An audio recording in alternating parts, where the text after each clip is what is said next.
not give up and we should not allow the problems to defeat us. The greatest quote given by Abdul Kalam sir. இப்போ இருக்க சுச்சுவேஷன்ல it's full of problems around us. கண்ணுக்கு தெரிஞ்சு தெரியாமன்னு full of ப்ராப்ளமால மட்டுமே நம்ம நிரம்பி இருக்கோம். So இந்த ப்ராப்ளம் நம்மளை என்னைக்குமே டிஃபீட் பண்ணாத அளவுக்கு நாம் பெஸ்டாக இருக்கணும் அப்படிங்கிற ஒரு வெல்கம் நோட்டோட welcome you all to Sam's science caption. So நம்மளோட ஃபர்ஸ்ட் லெசன் கண்டினியூ ஆகிட்டே இருக்கு. இந்த லெசன்ல இன்னைக்கு நம்ம பார்க்க போற topic the difference between mass and weight. நம்மளுக்கு எல்லாத்துக்குமே இந்த கன்ஃபியூஷன் எப்பவுமே இருந்துகிட்டே இருக்கும். என்ன மாஸ்னா என்ன, வெயிட்னா என்ன, இந்த கன்ஃபியூஷன் இட்ஸ் குவைட் நார்மல் இல்லையா? எல்லாத்துக்குமே அந்த கன்ஃபியூஷன் இருக்கும். ஸோ அது ஈஸியா அதனோட டிஃபரன்ஸ் என்னங்கிறத மாஸ்னா என்ன வெயிட்னா என்னன்னு இப்ப பார்க்கலாம். ஸோ ஃபர்ஸ்ட் டெஃபினிஷன், மாஸ் அப்படிங்கிறது quantity of matter contained in a body. Okay, so இப்போ என்கிட்ட ஒரு சாக் பாக்ஸ் இருக்கு. இந்த சாக் பாக்ஸ் உள்ள நிறைய சாக்ஸ் இருக்கு. Can you see? So இதுதான் quantity of matter. Quantity, இவ்வளோ quantity. இது மேபி ஒரு 30 grams, 40 grams இல்ல 50 grams. I can weigh this. Clear? So இதுதான் வந்து quantity of matter. Matterங்கிறது it's a combination of solid, liquid, gas. இல்ல என்கிட்ட ஒரு வாட்டர் பாட்டில் இருக்கு அப்படின்னா அந்த வாட்டர் பாட்டில்ல எவ்வளோ அமௌண்ட் ஆஃப் லிக்விட் இருக்கு, அப்ப the quantity of matter contained in a body. So இப்போ என்கிட்ட இருக்க இந்த வாட்டர் பாட்டில்ல எவ்வளோ தண்ணி இருக்கோ அதுதான் வந்து mass. Quantity of matter contained in a body, எவ்வளோ நான் உள்ள வச்சிருக்கேன் அப்படிங்கிறது. ஸோ வெயிட் அப்படிங்கிறது என்னன்னா gravitational force exerted on it due to the earth's gravity. இப்போ ஒரு 1 kg ஆப்பிள் கொண்டு போய் ஒரு weighing machine மேல வைக்கிறோம். கிளியர்? அப்ப அது என்ன ஆகும், ஆட்டோமேட்டிக்கா அந்த weighing machine 1 kg ஓட எக்ஸ்ட்ரா நம்ம வச்சோம். ஒரு சைடு கல்லும் ஒரு சைடு ஆப்பிளோ ஏதோ ஒரு ஃப்ரூட் இல்லை ஏதோ ஒரு மேட்டர் ஏதோ ஒரு ஆப்ஜெக்ட் நாங்கள் வைக்கிறோம் போது அது ஆட்டோமேட்டிக்கா இட் வில் டில்ட். எந்த சைடு வெயிட் ஜாஸ்தியா இருக்கோ automatically that side will be attracted towards the earth because of the gravity. That is called as weight. இப்போ டிஃபரன்ஸ் புரியுதா என்னங்கிறது? மாஸ்ங்கிறது என்ன, இது உள்ளுக்குள்ள நான் வச்சிருக்கிறதா மாஸ். எவ்வளோ சாக் பீசஸ் சேர்ந்து ஒரு சர்டன் அமௌண்ட் ஆஃப் வெயிட் ஒரு கிராம்ஸ் கொடுக்குதோ அது மாஸ். இதை நான் வைக்கும் போது வெயிட்டுக்கு தகுந்த மாதிரி இது பேலன்ஸ் ஆகி மாறுறது தான் என்னது வெயிட். இப்போ டெஃபினிஷன் புரிஞ்சது இல்லையா? So quantity of matter contained in a body is mass. Gravitational force exerted on it due to the earth's gravity alone. அதுதான் நம்ம என்ன சொல்றோம், weight. So SI unit is quite common. SI unit என்னன்னா basics. So இதோட SI unit என்ன, kg. kgங்கிறது என்னது, kilogram. Okay, next இதோட SI unit என்ன, நியூட்டன். நம்ம இதை எப்படி ஷார்ட்டா சொல்லுவோம், n. இது கிலோகிராம், இது நியூட்டன். நெக்ஸ்ட் இது ஸ்கேல் ஆஃப் குவான்டிட்டி. மாஸ்ங்கிறது ஸ்கேல் ஆஃப் குவான்டிட்டி, கிலோகிராம் மட்டும்தான். கிலோகிராம் தாண்டி அதில் வேற எதுவுமே நம்மளால மெஷர் பண்ண முடியாது. So only one quantity which is only one physical quantity. So mass is a scalar quantity while weight is a vector quantity. Okay, it's a combination. weight from kilogram, grams அந்த மாதிரி different நம்மளுக்கு இது vector. வெயிட்ல வந்து different items நம்ம measure பண்றோம். நிறைய change ஆகிட்டே இருக்கும். கிலோகிராம் per சென்டிமீட்டர் அந்த மாதிரி ஒவ்வொரு இதுவும் ஒவ்வொரு இதுக்கு தகுந்த மாதிரி மாறிக்கிட்டே வரதுனால we will say this as a vector quantity. And next, this is measured by physical balance.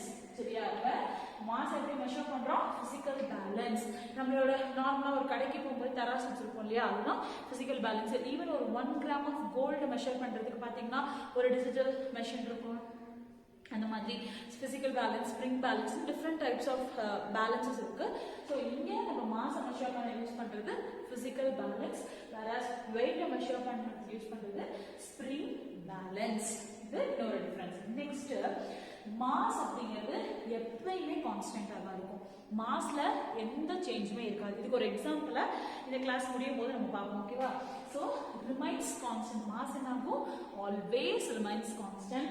But weight என்ன ஆகும், ஒவ்வொரு பிளேஸுக்கு தகுந்த மாதிரி மாறிக்கிட்டே இருக்கும். ஃபார் எக்ஸாம்பிள், நம்மளோட தேங்காவோட அந்த அவுட்டர் லேயர் பார்த்துருக்கோம் இல்லையா, அந்த அவுட்டர் லேயர் நீ கையில் வச்சிருக்கும் போது ஒரு வெயிட்டாக இருக்கும், நீ தண்ணிக்குள்ளே வைக்கும் போது அதோட வெயிட் கொஞ்சம் இன்க்ரீஸ் ஆகும். ஸோ ஒவ்வொரு இடத்துக்கு தகுந்த மாதிரி அந்த வெயிட் ஈவன் ஒரு இன்னொரு நம்ம நம்மளே ஹைட்டுக்கு போகும்போது மிதப்போம். கிளியர்? நம்ம அப்போ நம்மளோட வெயிட் வேற மாதிரி இருக்கும். அதுவே நம்ம லேண்ட்ல எர்த்ல இருந்தோம் அப்படின்னா அந்த டைம்ல நம்மளோட வெயிட் வந்து வேற மாதிரி இருக்கும். ஸோ இந்த மாஸ்ல என்ன சொல்லலாம், ஆல்வேஸ் ரிமைன்ஸ் கான்ஸ்டன்ட். ஈவன் நம்ம சம்டைம்ஸ் வாட்டர்ல ஃப்ளோட் பண்ணுவோம். நல்லா ஸ்விம் பண்ண தெரிஞ்சவங்க பார்த்தீங்கன்னா வாட்டர்ல ஃப்ளோட் பண்ணுவாங்க. வாட்டர்ல ஃப்ளோட் பண்ணுறதுக்காக தான் அந்த புரடை கட்டுறதுன்னு சொல்லுவோம் இல்லையா, நம்ம ஸ்விம் பண்ணும்போது பின்னாடி கட்டிட்டு நம்ம நிறைய பேர் அதை செஞ்சிருப்போம், கிணத்துலையோ ஆத்துலையோ. ஸோ அதுக்கு தகுந்த மாதிரி நம்மளோட வெயிட் டிக்ரீஸ் பண்ணியும் இன்க்ரீஸ் பண்ணியும் கொடுக்கும். ஸோ மாஸ் என்ன ஆகும்னா எப்பயுமே கான்ஸ்டன்ட். நீ இங்கே 1 kg வச்சிருந்தாலும் ஆப்பிள் இங்கே 1 kg தான். தண்ணிக்குள்ள எடுத்துட்டு போறதுனால ஆப்பிள் 2 kg மாறிடாது, அதுவும் 1 kg தான் இருக்கும். கிளியர்? ஆனா வெயிட் என்ன ஆகும், varies from place to place. And one more thing, mass can never be zero. Mass அப்படிங்கிறது எப்பயுமே ஜீரோவா இருக்காது. ஆனா வெயிட் கண்டிப்பா ஜீரோவா இருக்க நிறைய சான்சஸ் இருக்கு. கிராவிட்டியை பேஸ் பண்ணி நேற்று கிளாஸ்ல நம்ம பார்த்தோம், ஞாபகம் இருக்கா? ஈக்வட்டோரியல் ரீஜன்ல ஒரு மாதிரி இருக்கும், போலார் ரீஜன்ல ஒரு மாதிரி இருக்கும், சென்டர் ஆஃப் த எர்த்ல கிராவிட்டியே இருக்காது. அதுதான். ஸோ ஏன்னா நம்மளுக்கு டெஃபினேஷன் தெரியும் இல்லையா, கிராவிட்டி, அதனாலதான் வெயிட்ங்கிற ஒரு விஷயமே இயங்குதுங்கிறது. ஸோ அப்போ என்ன ரீசன் இருக்கு, வெயிட் எப்பயுமே ஜீரோவா இருக்க சான்சஸ் இருக்கு. என்ன ரீசன்னால? கிராவிட்டினால தான். ஆனா மாஸ் கண்டிப்பா ஜீரோவா இருக்கிறதுக்கான சான்சஸ் கிடையாது. ஸோ இந்த வெயிட்டுக்கு ஃபார்முலா என்ன அப்படின்னா, weight is the gravitational force. Weight is equal to the gravitational force. So gravitational force என்ன பண்ணும், அந்த மாஸ் புல் பண்ணும். Okay, so mass into gravity, mass into gravity. So W is equal to mg.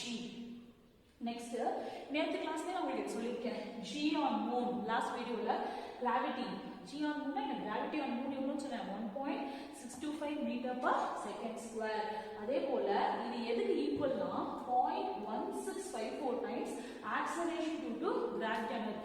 எர்த்துக்கும் மூணுக்கும் நம்ம compare பண்ணும்போது இவ்வளோ difference வருது. 0.1654 times acceleration is more in the more on the earth. Okay, இப்போ ஒரு எக்ஸாம்பிள் சொல்லிருக்காங்க, மாஸ் வந்து 60 கிலோகிராம். இப்போ நான் ஓகே, என்னோட வெயிட் வந்து எவ்வளோ, 60 கிலோகிராம். சாரி, மாஸ் வந்து 60 கிலோகிராம், என்னோட வெயிட் வந்து 588 நியூட்டன். W அப்படிங்கிறது என்னது, mg. ஓகே, அது ஞாபகம் வச்சுக்கோங்க, W is equal to, so mg. இந்த m வேல்யூ 60 கொடுக்குறாங்க, W வேல்யூ 588 நியூட்டன் கொடுக்குறாங்க. G நம்மளுக்கு ஆல்ரெடி தெரியும், it is 9.8. So என்ன பண்றோம், இந்த W is equal to mg. m is 60 into 9.8. இதை மல்டிப்ளை பண்ணோம்னா 6 8 are 48, balance 4, 6 9 are 54, 58, 588. இங்க ஆல்ரெடி 0.0 போடும். So 588. புரியுதா? இதுவும் இதுவும் நமக்கு ஈக்குவலா கிடைச்சிருச்சா, 588. அப்ப என்ன சொல்ல வராங்க, W is equal to mg. இது on earth, conditions applied on earth. Clear? Next stepல மூணுல அதே substitutions, W is equal to mg. Clear? இந்த m சேம் அதே 60 கிராம். அங்க போனாலும் 60 கிலோகிராம் தான் என் மாஸ் இருக்கு. ஆனா என் வெயிட் என்ன ஆகுது, வெயிட் வந்து 1.625 ஆ மாறி இருக்கு. இப்போ நான் மல்டிப்ளை பண்ணனா 6 5 are 30, balance 3, 6 3 are 12, 15, balance 1, 6 6 are 36, 37, already ஒரு 0. So 3750. 588 இருக்கும், சம்பந்தமே இல்லை. It's completely a different value. Clear? புரியுதா? So W is equal to mg. எர்த்துக்கும் நமக்கு இருக்க difference. So this is the difference between. இதுல இருந்து என்ன நமக்கு புரியுது, எப்பயுமே மாஸ் வந்து கான்ஸ்டன்ட். ஃபர்ஸ்ட் பாயிண்ட் இங்க பார்த்தோம் இல்லையா டிஃபரன்ஸ்ல. So மாஸ் அப்படிங்கிறது always constant but weight gets changed. Is it clear? So this is the difference between mass and weight. So next to that, we are going to start with apparent weight. We have discussed mass and weight now. So next to that, we are going to start with apparent weight. First, we can start with the definition. Weight of the body acquired due to the action of gravity. அது எதனால acquire பண்ணிக்குது ஒரு body, வெயிட்ங்கிறது because of the acceleration force. So அந்த கிராவிட்டியில் இருக்க எதனால வருது ஒரு பாடி மேல weight, because of the gravity and other external forces acting on the body. இப்போ நார்மலா ஒரு பாலோ இல்லை ஏதோ ஒரு அப்பேரட்டஸ் இல்லை ஏதோ ஒரு திங்ஸ், ஒரு ஆப்ஜெக்டை ஒரு டேபிள் மேல நம்ம வச்சிருக்கோம், எந்த எக்ஸ்டர்னல் ஃபோர்ஸ் கொடுக்கல, எதுவும் இல்லை, டேபிள் மேல வச்சிருக்கனால கிராவிட்டினால அது இன்னும் கீழே புல் பண்ண முடியாது. ஸோ அது அப்படியே கான்ஸ்டன்டா இருக்கு. அந்த டைம்ல என்ன ஆகுது, காத்து ரொம்ப ஃபாஸ்டா அடிக்குது. ஜஸ்ட் இமேஜின், காத்து ஃபாஸ்டா இருக்கும்போது ஆட்டோமேட்டிக்கா என்ன ஆகும், ஒரு வாட்டர் கேன் வச்சிருக்கோம்னு வச்சுக்கோங்க, அது என்ன ஆகும், உருள ஆரம்பிக்கும். இல்ல வேற ஏதாவது ஒரு ஆப்ஜெக்ட் பால் ஏதாவது வச்சிருக்கோம்னா அது மூவ் பண்ண ஆரம்பிக்கும். அப்ப அந்த டைம் அது எக்ஸ்டர்னல் ஃபோர்ஸ் நமக்கு கிடைக்குது. அந்த எக்ஸ்டர்னல் ஃபோர்ஸும் நார்மலா கிராவிட்டினால அதை அக்வயர் பண்ணிக்கிற ஃபோர்ஸும் சேர்ந்து ஒரு ஆப்ஜெக்ட்ல மோஷன் இருக்கு அப்படிங்கிற சிச்சுவேஷன்ல அதுதான் என்னது அப்பேரண்ட் வெயிட். கிளியர்? ஸோ இதை நம்ம என்ன கன்சிடர் பண்ணிக்கணும்னா ஒரு ஆப்ஜெக்ட் எடுத்துக்கிறோம், ஒரு பர்சன் மாஸ், அவங்களுக்கு மாஸ் வந்து m அப்படின்னு நம்ம கன்சிடர் பண்ணிக்கிறோம். ஆக்சுவல் வெயிட் நம்மளுக்கு தெரியும் இல்லையா, ஃபார்முலா நம்ம மாஸ் அண்ட் வெயிட்ல பார்த்தோம் இல்லையா, W is equal to mg. இது எப்படி இருக்கு அப்படின்னா, இது எப்ப எந்த இடத்துல கன்சிடர் பண்ணணும்னா ஒரு பர்சன் லிஃப்ட்ல நிக்கிறாங்க. நம்ம லிஃப்ட்ல போயிருக்கல என்ஜாய் பண்ணுவோம். அது இப்பெல்லாம் நிறைய ஷாப்ஸ்ல எஸ்கலேட்டர்ஸ்லாம் இருக்கு, மேல அப் அண்ட் டவுன் போயிட்டு வரதுக்கு லிஃப்ட். முன்னாடி லிஃப்ட்ல போகவே நம்மளுக்கு அப்படி இருக்கும்ல மேல போயிட்டு வரும்போதுலாம். ஸோ அந்த மாதிரி கன்சிடர் பண்றோம். அது என்ன ஆகுதுன்னா வெர்டிகலி டவுன்வர்ட்ஸ். லிஃப்ட் என்ன ஆகுது, கீழே வருது இல்ல மேல போகுது. ஸோ இந்த அப் அண்ட் டவுன் மோஷன்ல எந்த மாதிரி அப்பேரண்ட் வெயிட் நம்மளுக்கு கிடைக்குது, அது எதுக்கெல்லாம் ஈக்குவல், இந்த வெயிட், ஆக்ஸலரேஷன், கிராவிட்டி எப்படி ஒன்னோட ஒன்று ரிலேட் ஆகுது அப்படின்றத ஒரு சின்ன டேப்லெட் காலம்ல இங்க பார்க்க போறோம். ஓகே, ஸோ ஃபர்ஸ்ட் இந்த ரியாக்ஷன் ஃபோர்ஸ் ஒன்று எடுத்துக்கிறோம். இந்த ரியாக்ஷன் ஃபோர்ஸ் எந்த கண்டிஷன் ஞாபகம் இருக்கா, Newton's third law of motion. For every action there is an equal and opposite reaction. Lift கீழே போனா கீழே இருக்கா, மேல கண்டிப்பா வரும், மேல போனா கீழே கண்டிப்பா வரும். ஸோ அந்த ரியாக்ஷன் ஃபோர்ஸ் நம்ம என்னன்னு எடுத்துக்கிறோம், ஆர். அது எதால எக்ஸர்ட் பண்ணப்படுது, எதால கொடுக்கப்படுது, பை த லிஃப்ட். ஸோ இதுதான் நம்ம அப்பேரண்ட் ஃபோர்ஸ் அப்படின்னு சொல்லி நம்ம எடுத்துக்கிறோம், அப்பேரண்ட் வெயிட். ஓகே, இந்த லிஃப்ட் கொடுக்கிறது தான் apparent wait, the available weight which acts vertically upwards. இந்த W is equal to mg. அது எப்படி இருக்கு, vertically downwardsம். இந்த ரிசல்டன்ட் ஃபோர்ஸ் கொடுக்கிறது பாத்தீங்களா, அது vertically upwards. இந்த ரெண்டு क्वेश्चन நம்ம கன்சிடர் பண்ணிப்போம். நெக்ஸ்ட், லிஃப்ட் மேல போகுது, லிஃப்ட் கீழே இறங்குது, ரெஸ்ட்ல இருக்கு, எந்த மூமெண்ட்டும் இல்லாம ஃபாலிங் டவுன் ஃப்ரீலி, கீழே தானா எந்த மூமெண்ட்டும் எந்த ஒரு எக்ஸ்டர்னல் ஃபோர்ஸும் இல்லாம நடக்குது. இந்த 4 கண்டிஷன்ஸ்ல இந்த அப்பேரண்ட் ஃபோர்ஸும் இந்த வெயிட்டும் மாஸும் கிராவிட்டியும் நம்ம எப்படி ரிலேட் பண்ண போறோம் அப்படிங்கறத பார்க்க போறோம். ஸோ ஃபர்ஸ்ட் நம்ம என்ன பண்ண போறோம் அப்படின்னா ஆர். ஆர்ங்கிறது reaction force. So R is equal R minus W. R minus reactant force. Reaction force minus this W is the apparent weight. So reaction force minus the apparent weight is equal to F net. F net is common force, net force nu solluvom illaya. So net force which is equal to ma, mass into acceleration. Clear? So next step enna pandrom, R is equal to the W value enna, W is equal to mg. So mg, இந்த mg நம்ம என்ன பண்ணிக்கிறோம் plus ma is a net force, அதனால இத add பண்ணிக்கிறோம், is ma. So R is equal to என்ன காமனா இருக்கு, m காமனா இருக்கா, g plus a. R is equal to mass into gravity plus acceleration. So which shows that R is greater than W. இந்த R வந்து என்னது, reaction force where W is the apparent weight. So reaction force is greater than the apparent weight. Reaction force is greater than the apparent weight. இது first condition. எப்போ lift மேல போகும். Second condition என்ன, lift கீழே வருது, இந்த இடத்துல ஒரு acceleration இருக்கு. இதை நம்ம எடுத்துக்கிறோம் அப்படின்னா R is equal to W, இங்க plus ma, ஏன்னா இது மேல போச்சு, இங்க it's getting down, so W minus ma. So next stepல W நமக்கு என்ன தெரியும், mg minus ma.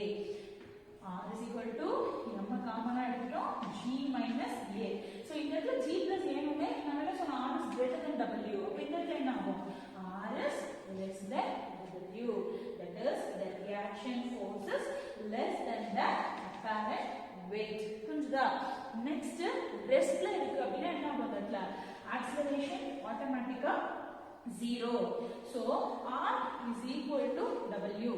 R is equal to W மட்டும்தான். அப்ப R is equal to mg, where this R is reaction force is equal to the apparent weight. இது third condition. And fourth condition, falling down freely. இதுல acceleration is equal to gravity. கிராவிட்டினால தான் acceleration அது move ஆயிட்டே இருக்கு. கிராவிட்டினால என்ன ஆகும், கீழே வந்து. So we know that falling down freely, acceleration is equal to gravity. A is equal to g. So in the reaction force, that is equal to the apparent weight. So that is equal to mass into g minus g. A is equal to g.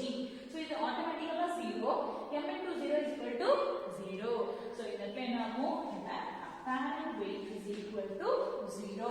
So இங்க நம்ம சொல்றோம் இல்லையா reaction force is greater than the apparent weight. Actually the reaction force is equal to the apparent weight, which shows that this apparent weight is greater than the actual weight. Okay, the apparent weight is greater than the actual weight. Therefore இதுலயும் அதேதான், the apparent weight is less than the actual weight. Okay, இரண்டும் equal.